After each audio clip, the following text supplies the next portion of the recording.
average golfers have entering into the impact zone is that they unload the club too early on the downswing.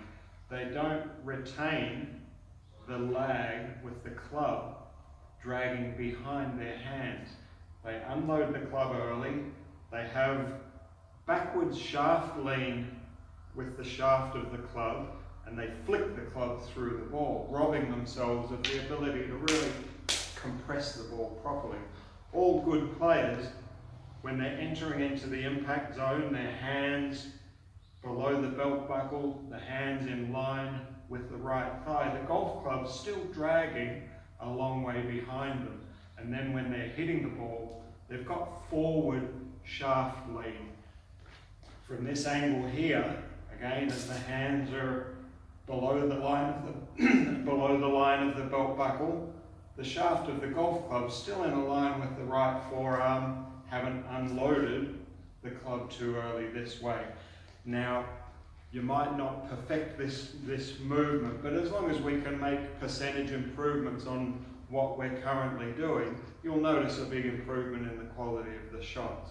Now, the problem with this movement is we can't just force this to happen. It's impossible to try and retain this lag.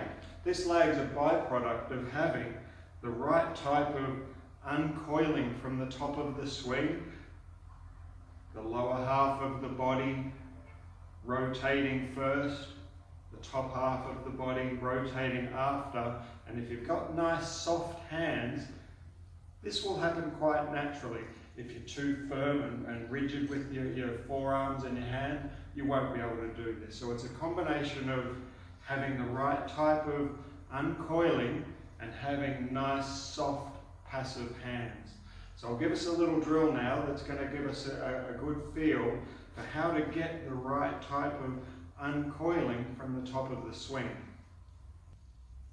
Okay, so I've got two aiming sticks and I've joined them together. I've taped these two aiming sticks together to create a very long aiming stick, and I've placed the aiming stick through my belt buckle so that the majority of this is out to the right of me.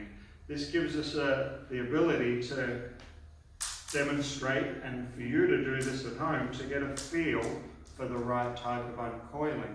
What I want us to feel is that this part of the aiming stick here, if we rotate the lower half of the body correctly, that aiming stick drags nicely along the ground.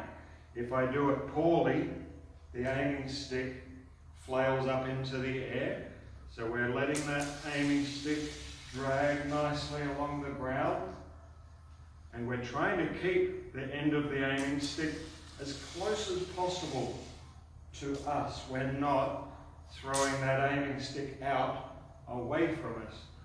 When we're doing this, it's a good idea to allow your right hand here, we'll place our hands outstretched, and we'll allow our right hand to stay behind the aiming stick. We're not ahead with the right arm, the right hand. So if we've got that correct type of coil, we've then got the engine room with which we can get that lag and that forward shaft lean through impact. So grab a couple of aiming sticks, join them together, and do that drill at home.